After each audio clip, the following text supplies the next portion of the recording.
Ma présentation devrait durer une demi-heure à peu près. Comme vous l'a dit Rosanne, j'ai travaillé sur l'analyse d'activités d'expérimentation soutenant la transition agroécologique afin de guider la conception d'un outil collaboratif de suivi d'essai. Je vais d'abord commencer par une introduction pour vous replacer un petit peu le projet. Ensuite, on verra le matériel et les méthodes que j'ai utilisées au cours du stage. Je me focaliserai sur les résultats issus de la première partie, enfin de la première méthodologie, en se focalisant sur l'activité d'expérimentation des agriculteurs. Et ensuite, on verra un petit peu comment les utilisateurs se projettent dans l'application et ce qui a pu en ressortir. Donc, tout d'abord, comment ce projet a vu le jour? C'est un projet qui est inscrit dans le programme Bicréative. Tout a commencé avec la crainte d'un groupe d'agriculteurs de Devrouze, donc c'est un des territoires cas d'études de Bicréative. Et ces agriculteurs ont exprimé leur crainte de se retrouver face à une impasse technique vis-à-vis du colza. Et en parallèle de ça, au sein de l'équipe agronomie et de Mosaïque, donc Mosaïque, c'est une unité du Muséum d'histoire naturelle et agronomie de l'INRAE. Ils ont vu l'importance des tests et de toutes les observations que pouvaient réaliser les agriculteurs au cours de leur profession. Et aussi, il y a de plus en plus de recherches et de bibliographies qui sortent à propos de tout ce que le partage d'expériences et le collectif peut apporter à la transition agroécologique des agriculteurs, et notamment via des médias sociaux qui peuvent être limités. Et on s'est rendu compte de ça en discutant avec des expérimentateurs. Et donc, ce mélange d'idées a donné naissance à l'idée de vouloir créer une application web gratuite et collaborative qui est intitulée Colza Story. Alors, pourquoi le colza? C'est une culture qui sera utilisée pour la première version. Donc déjà, c'est une culture qui est au cœur des grandes cultures françaises, mais qui nécessite une très forte utilisation de pesticides. Et ces pesticides sont l'objet de réglementations qui limitent leur utilisation, donc notamment pour les insecticides comme le Fosmet, par exemple. Et on se rend compte que le colza, avec ses interdictions, est de plus en plus sujet à des innovations au champ. Donc on peut penser aux cultures compagnes ou au colza robuste. Donc c'est pour ça que l'idée a été d'abord se focaliser sur une première culture qui est le colza. L'idée de cette application, c'est qu'elle serve à plusieurs choses. D'abord, qu'elle permette le suivi des essais de nouvelles pratiques en colza. Donc un suivi à la fois personnel, mais aussi pour les autres expérimentateurs. On peut suivre via ces suivis des observations et des interventions techniques qui sont conservées de façon structurée au sein de l'application. Et ces observations et ces interventions peuvent être partagées avec d'autres expérimentateurs afin d'alimenter un processus de transition des différentes personnes qui regarderaient ces suivis d'essais. Les personnes visées par cette application, c'est les expérimentateurs du monde agricole, donc les agriculteurs, les conseillers animateurs et les experts scientifiques et techniques. Mon stage est arrivé à un moment où le projet Colza Story avait déjà été réfléchi, donc l'application n'est pas développée physiquement. Et l'objectif, c'était de continuer à guider cette application et sa conception afin de l'adapter au mieux aux situations d'usage des utilisateurs. Donc, l'idée, c'est que si on intègre les utilisateurs dès la conception, on va pouvoir mieux cerner leurs besoins, leurs attentes et leur manière de réagir face à l'application. Et donc, ensuite, on pourra proposer une application, une première version de l'application la plus adaptée possible aux réalités du terrain et donc favoriser son utilisation par les différents utilisateurs. On s'est donc focalisé sur 2 points au cours de mon stage. Comment les différents utilisateurs réalisent l'activité d'expérimentation aujourd'hui et quels pourraient être les liens possibles entre l'activité d'expérimentation de ces utilisateurs et l'application que l'on cherche à développer. Je vais vous présenter le matériel et les méthodes que j'ai pu utiliser qui sont issus de la plateforme IDEAS en partie. Donc, j'ai été pas mal accompagnée par Thibaut et Marianne pour la mise en place de ces méthodologies. Donc, la première, c'est le diagnostic des situations d'usage. Comment définir le diagnostic des situations d'usage? Donc l'idée, c'est d'analyser les situations de travail, des utilisateurs et l'utilisation qu'ils peuvent avoir des outils existants. Et donc nous, on se l'est approprié, dans le cadre du projet Colza Story, avec l'idée de cerner la démarche d'expérimentation de nouvelles pratiques chez les agriculteurs et les conseillers animateurs. Donc on s'est focalisé seulement sur ces 2 utilisateurs par manque de temps, et donc on a laissé de côté, les experts scientifiques et techniques. J'ai réalisé des entretiens semi-directifs individuels avec une grille d'entretien et c'était en présentiel pour les agriculteurs et plutôt en visioconférence pour les conseillers animateurs. Et donc mes entretiens avaient pour but d'essayer de comprendre, comment les utilisateurs aujourd'hui font sans Colza Story. Donc, d'abord, je commençais par, essayer de cerner l'activité professionnelle globale, des enquêtés. Pour les agriculteurs, on a vu, la manière dont ils réalisaient l'activité d'expérimentation et ensuite on s'est focalisé plus sur la réalisation des observations, de ces expérimentations. Pour les conseillers animateurs, on a essayé de cerner un peu leur rapport à l'expérimentation, qu'elle soit réalisée chez eux, enfin par eux, pardon, ou, par les agriculteurs qu'ils peuvent suivre. Et on a vu ensuite, on a discuté un petit peu de leur point de vue sur, l'application et comment elle pourrait s'intégrer dans le cadre de leur activité. Ah, je peux plus passer. Ah, voilà. Mon échantillon, donc, c'est finalement les personnes que j'ai réussi à contacter, au cours des 6 mois de stage et avec qui j'ai pu avoir un entretien. Donc, j'ai enquêté 7 agriculteurs en grande culture qui n'avaient pas d'élevage, 6 conseillers animateurs de différentes structures et 2 responsables, d'équipe, de conseillers animateurs. Bien sûr, ces échantillons, sont biaisés pour certains côtés, donc chez les agriculteurs et aussi sur, les agriculteurs suivis par, les conseillers animateurs, il y avait une surreprésentation de l'agriculture de conservation des sols, une sous-représentation de l'agriculture biologique et une prédominance des chambres d'agriculture dans les structures que j'ai pu enquêter. Alors maintenant, comment est-ce que j'ai analysé, ces entretiens et mes grilles d'entretien? Ne prenez pas peur face à ce triangle. L'idée, c'est d'avoir ici représenté, l'activité, globale et de la voir de manière assez synthétique, mais on peut quand même observer, les différentes interactions, des composantes de cette activité. Donc les composantes, c'est, le sujet, l'objet, les outils, les règles, la communauté et la division du travail. Tous ces éléments sont en interaction et vont avoir un effet, sur l'activité.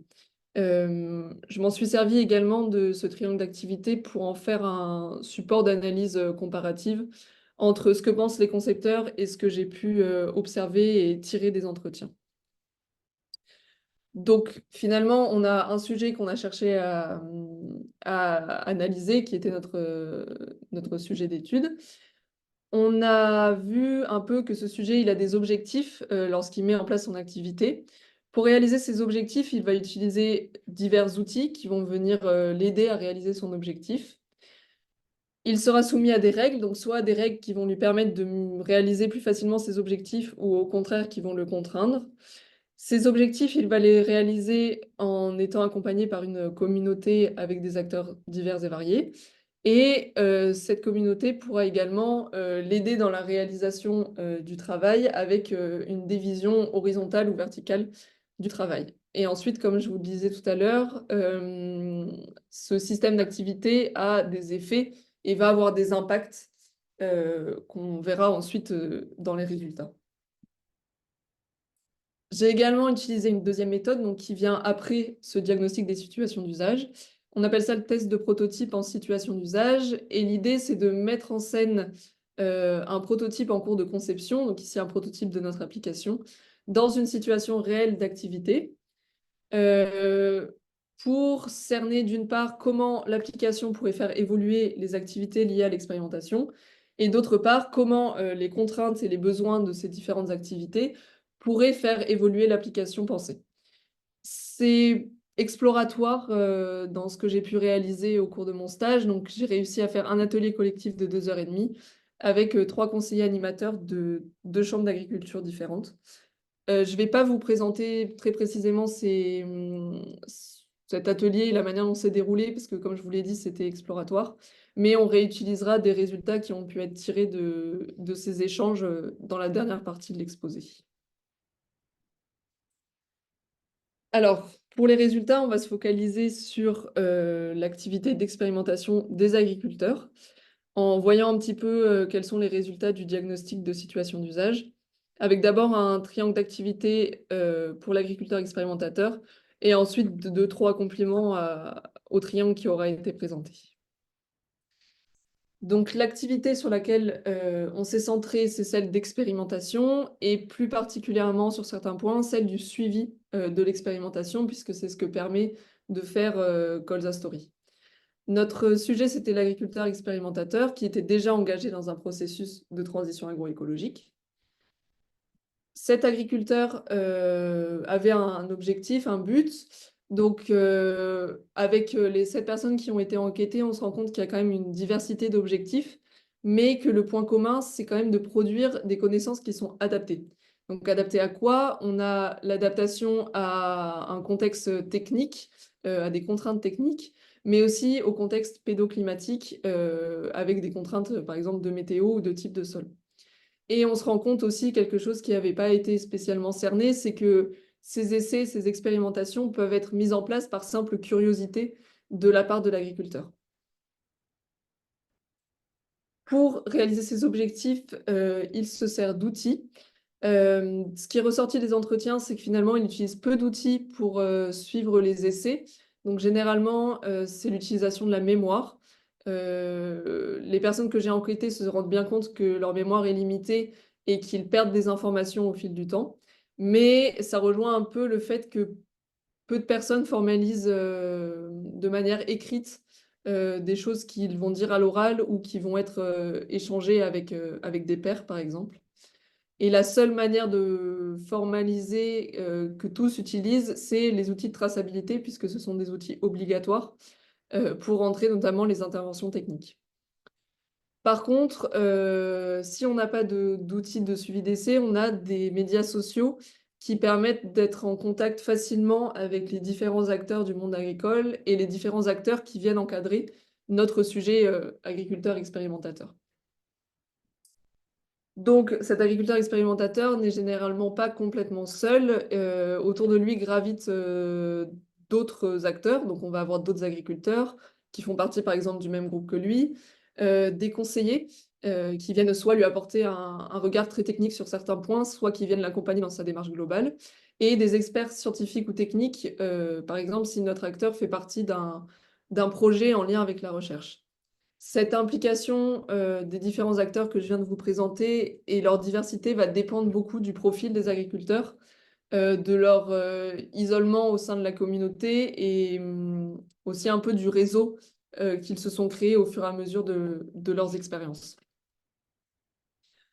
Cette communauté va participer parfois à la division du travail si l'expérimentation n'est pas portée par l'agriculteur. Mais par contre, si on a un agriculteur qui est complètement à l'initiative de l'expérimentation, c'est lui qui va réaliser souvent tout le travail de la mise en place de l'essai et de sa conception au traitement des données quand il y en a. Et enfin, la dernière composante de ce triangle d'activité, les règles. Donc, ça s'est révélé être plutôt des contraintes que des facilitateurs, avec des contraintes implicites. Donc, beaucoup des agriculteurs ont parlé du peu de temps disponible qu'ils avaient à consacrer aux expérimentations et aux essais qu'ils souhaitaient mener. Et on a aussi des contraintes explicites avec, par exemple, des cahiers des charges de mode de production et des règles assez strictes sur l'utilisation de certains produits qui font qu'ils ne peuvent pas faire tout ce qu'ils aimeraient faire dans les expérimentations. Cette activité et toutes ces composantes vont avoir des effets sur l'activité globale de l'agriculteur expérimentateur. On va avoir notamment des échanges qui vont être dynamisés puisqu'on va avoir des supports d'échange. Donc, ce qui est observé par l'agriculteur va venir nourrir des discussions entre pairs, des discussions avec aussi le conseiller qui le suit. Et donc, on va avoir des échanges dynamiques. Et on va aussi avoir un apprentissage de la part de l'agriculteur beaucoup plus dynamique et surtout permanent, puisqu'il va suivre des nouvelles pratiques qu'il met en place sur son exploitation. Donc, après vous avoir présenté un petit peu ces résultats qui sont très globaux et qui finalement sont une synthèse un petit peu de tout ce qui a pu être tiré des entretiens, en fait, je suis allée dans un niveau de détail beaucoup plus important, avec une manière de traiter le triangle d'activité qui a fait que j'ai détaillé le point de vue des concepteurs, que j'ai mis en parallèle avec ce que j'ai tiré des entretiens. Et ces données sont issues d'analyses plus détaillées des entretiens qui ont donné lieu à des grilles assez, bon là c'est illisible, mais Individuel. oui, à des grilles individuelles selon les différentes personnes enquêtées. J'ai également comparé ce qui ressortait du triangle d'activité des agriculteurs avec ce qui ressortait du triangle d'activité des conseillers animateurs pour voir si au sein des différents utilisateurs, il y avait des grosses différences pour conduire les expérimentations. Et enfin, au cours de ces entretiens, on a abordé, comme je vous l'ai dit, l'application et leur avis plus général sur l'application. Et ça donne suite, enfin, ça donne naissance un peu à cette quatrième partie qui est la projection sur l'application. Ici, on va à la fois voir des agriculteurs et des conseillers animateurs. Donc, la partie conseiller animateur est beaucoup issue du test de prototype que je vous ai présenté dans la première partie. À gauche, pour vous présenter un petit peu un visuel qui est un visuel intermédiaire de l'application et pour vous présenter un petit peu qu'est-ce qui est faisable avec cette application. Après s'être créé un compte utilisateur, donc en haut à droite, notre utilisateur va avoir la possibilité de poster différentes choses sur l'application. Donc soit des observations qui sont liées à un essai en cours, ça peut être aussi des interventions techniques, comme en bas à droite. Et à la fin de ces essais, il pourra réaliser une synthèse globale de ces essais ou de plusieurs essais qu'il a réalisés. Et donc, on va voir dans cette partie comment les différentes personnes enquêtées ont pu apporter des possibles modifications et des choses en plus que ce qui avait été vu par les concepteurs. Alors, tout d'abord, on s'est rendu compte qu'on a bien une diversité d'utilisateurs, avec une diversité de professions, comme je vous l'ai présenté plus tôt, les agriculteurs, les conseillers animateurs et les experts scientifiques et techniques. Mais aussi quelque chose qui a pu émerger, c'est des utilisateurs peut-être secondaires, avec pas forcément la même utilisation, mais qui font partie d'un projet, par exemple. Des industriels, des métropoles, des syndicats des eaux. Cette diversité de professions fait qu'il y a aussi une diversité de rapports à l'expérimentation. Donc, ce dont je me suis rendu compte à travers mes entretiens, c'est que beaucoup d'agriculteurs ne considèrent pas qu'ils font des essais chez eux. Ils ne voient pas forcément la valeur de ce qu'ils réalisent pour notamment d'autres personnes, alors qu'en discutant avec eux, on se rend compte que la première source d'information, c'est le bouche à oreille ou le retour d'expérience. Donc finalement, l'utilisation de ce qu'ils peuvent faire chez eux à destination du collectif. Du côté des conseillers animateurs, leur vision de l'expérimentation est plus quantitative, avec des infos plus chiffrées qui peuvent être tirées des essais. Et malgré ces différences de rapport à l'expérimentation, on se rend compte que quand même dans les deux cas, le temps qui est disponible et qui peut être accordé à cette expérimentation est plus restreint que ce qu'ils voudraient dédier à l'expérimentation. On a aussi du côté des agriculteurs une diversité d'habitudes d'observation, donc surtout dans les fréquences, donc quand est-ce qu'ils vont observer leur essai et combien de fois aussi au cours de l'année culturale. Alors que du côté de la localisation, c'est plutôt des localisations qui sont assez similaires. Donc par exemple, en bordure de parcelles, et puis quand on sait qu'il y a une zone problématique, on va se rendre sur cette zone problématique pour l'observer. Cette diversité d'utilisateurs donne forcément naissance à une diversité d'utilisation. Donc les trois fonctionnalités dont je vous ai parlé quand je vous ai montré le visuel de l'application sont des fonctionnalités qui ont plutôt été validées par les utilisateurs enquêtés avec la réalisation de postes réguliers, la réalisation d'une synthèse finale et la possibilité de rechercher des essais qui ont été partagés avec la communauté. Donc les deux premiers, on pourrait dire que finalement c'est une manière de suivre ces essais qui peuvent être partagés à la communauté. Et donc, ce partage peut permettre ensuite d'avoir une base de données sur laquelle on peut venir s'inspirer.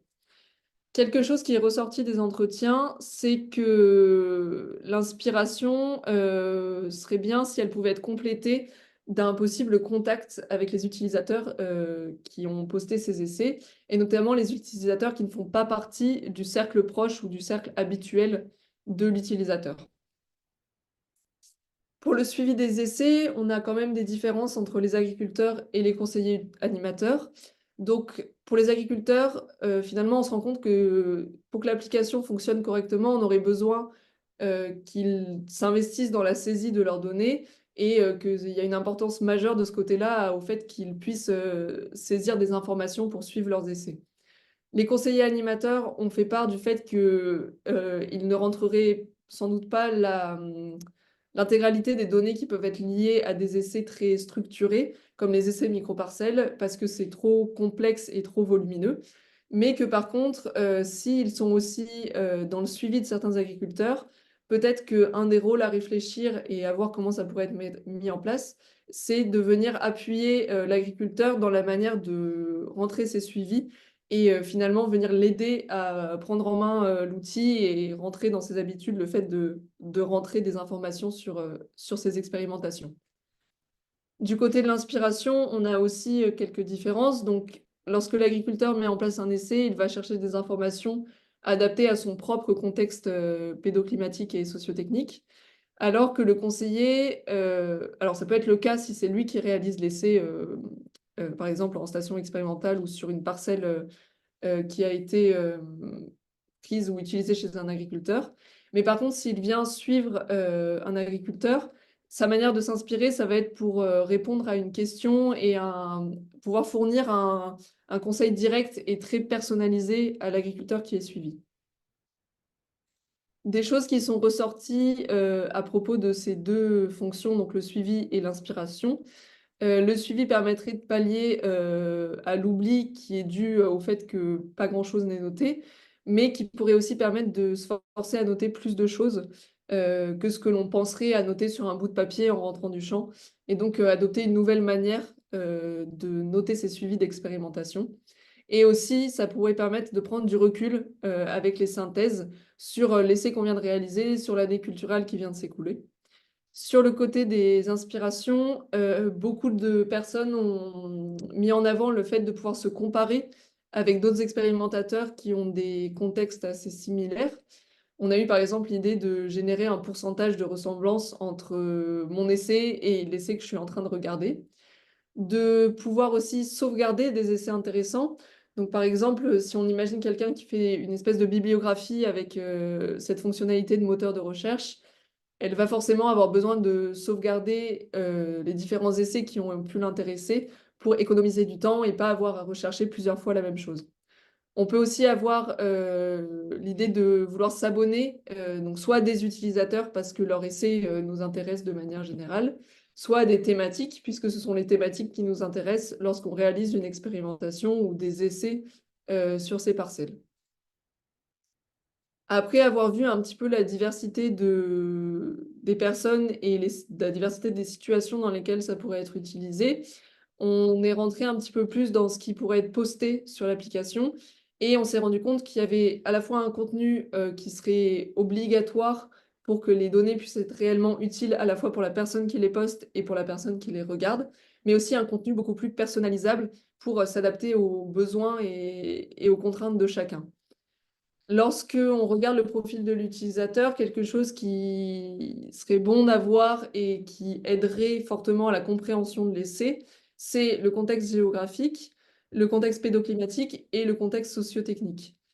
Une des difficultés qui peut se présenter, c'est arriver à trouver un terme, une manière de catégoriser qui parle à tout le monde et où tout le monde puisse s'identifier.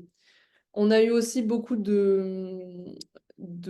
petit peu de crainte par rapport aux dérives et aux fausses informations qui pourraient être postées sur cette application, et donc un besoin d'avoir une identification claire de l'utilisateur pour éviter justement ces dérives. Je vous ai mis ici un exemple qui a été rempli sur une parcelle avec notamment des renseignements sur le contexte Et ça a été une manière de le remplir, mais en discutant, avec des utilisateurs, on se rend compte qu'il y a beaucoup d'autres manières de, par exemple, caractériser un sol, caractériser aussi son mode de production avec, différentes nuances aussi qui pourraient être présentes. Il y a également des contenus qui sont obligatoires dans ce qu'on va pouvoir poster.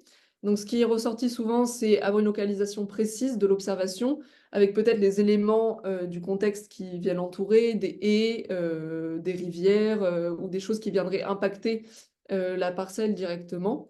Également, la nécessité d'avoir la date et l'heure de l'observation. Une brève explication, de ce qui a été observé, donc que ça soit des échecs ou des succès. Et quelque chose qui semblait important, c'est avoir des choses qui ne seraient pas présentes dans la littérature, grise ou académique. Donc des choses un peu plus personnelles sur des astuces, des choses qui sont plus propres à l'expérimentateur. Et enfin, la nécessité d'avoir quelque chose de bien structuré pour retrouver les informations, donc avec des mots-clés ou des tags pour, identifier l'observation. C'est ce qui déjà avait été un petit peu, réfléchi, en amont du stage. Donc ici, vous avez une présentation de ce à quoi pourrait ressembler la manière de réaliser, le post sur l'application. Donc on voit qu'on avait déjà la date, la possibilité, de mettre une note explicative et ensuite des tags, des mots-clés, liés à cette observation et donc plusieurs cases dans lesquelles on pourrait ranger son observation pour la retrouver facilement. La partie sur le contenu personnalisable, donc beaucoup de personnes enquêtées ont fait remonter le fait que ça serait intéressant d'avoir un espace où chaque personne puisse un petit peu exprimer ce dont il a besoin d'exprimer sur Colza Story.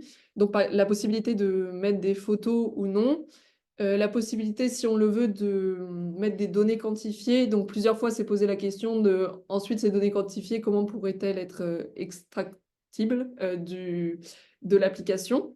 La possibilité de rentrer ces interventions techniques qui ont une importance sur ce qui va être observé une fois qu'elles ont été réalisées, avec là un point d'attention particulier sur la double saisie entre un outil, par exemple, de traçabilité déjà utilisé et l'application, puisque ça peut être quelque chose qui peut devenir très chronophage. Et ensuite, une idée qui a été proposée pour améliorer cette personnalisation, c'est l'utilisation de menus à choix, de menus déroulants, dans laquelle on aurait des choses déjà préinscrites et la possibilité, comme une case autre, de venir rajouter un contenu qui nous soit propre.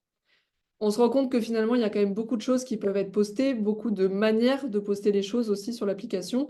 Et donc, plusieurs fois, on s'est posé la question et les enquêtés ont posé cette question: est-ce qu'il n'y aurait pas besoin d'un modérateur, de quelqu'un qui vienne, faciliter l'utilisation de l'application?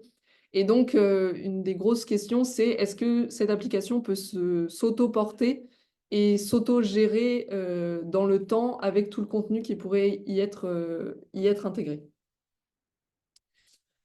Des données sur les caractéristiques, un peu intrinsèques de l'outil aussi ont été remarquées. Donc déjà, il y a plusieurs personnes qui ont fait part de l'intérêt que pouvait avoir une application dédiée à l'expérimentation et seulement à l'expérimentation, donc pour avoir tout au même endroit. Et pour avoir tout au même endroit, il y a, également la question et la justification de l'utilisation du Colza comme première version avec, peut-être dans le développement futur, une nécessité d'ouvrir à toutes les grandes cultures pour que cette, application puisse être utilisée tout au long des campagnes culturelles, pardon et des rotations des différents, expérimentateurs.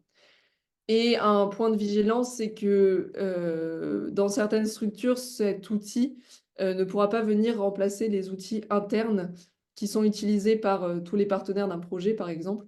Mais il faudrait envisager peut-être une interopérabilité, entre ces différents outils. La différence, d'utilisation et la diversité que j'ai pu vous présenter, elle impacte aussi l'interface sur laquelle va se retrouver l'outil.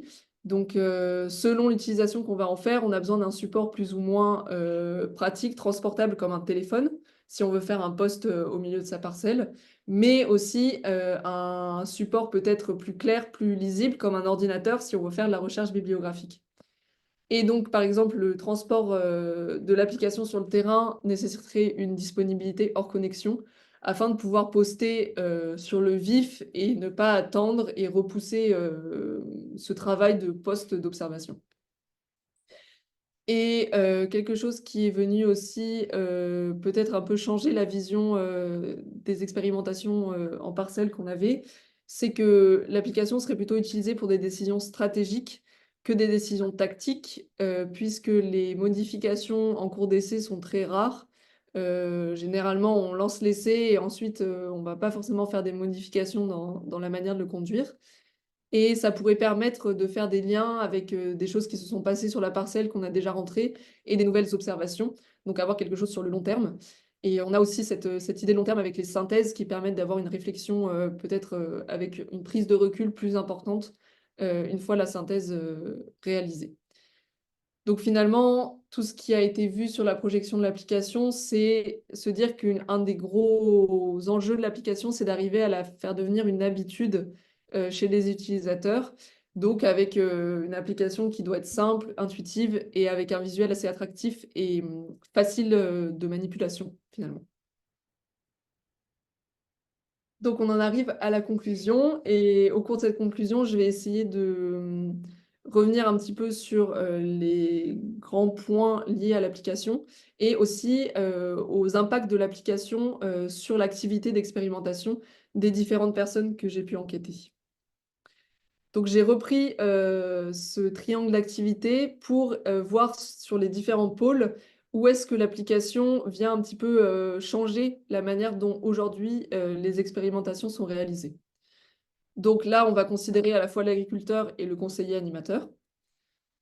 Donc dans ce qui est des objectifs, le fait d'avoir un suivi régulier, de pouvoir revenir sur des observations et avoir une capitalisation et un stockage de ces informations, ça peut venir faire évoluer le regard qu'on porte, sur les expérimentations et surtout sur la manière de les réaliser et ça va permettre aussi d'apporter mmh, un regard plus long terme sur les expérimentations en pouvant revenir sur ce qui a été fait avant, ne pas refaire les mêmes choses, éviter d'avoir, des erreurs qui peuvent se répéter. Ça vient aussi beaucoup, changer le paysage et l'écosystème, des différents outils. Donc ça vient ajouter un nouvel outil, donc un nouvel outil dont il va falloir arriver à se saisir et à intégrer dans son activité.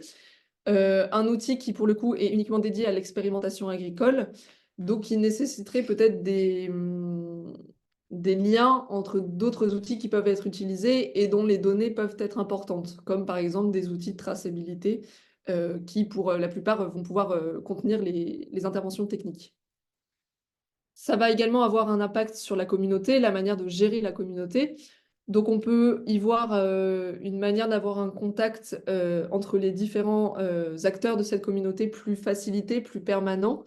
On a des enquêtés qui nous ont dit que ça pouvait permettre de tenir au courant, la communauté sans avoir à envoyer un mail à cette personne, un SMS à cette autre personne et donc passer par le même, canal pour avoir une information, directe aux différents acteurs.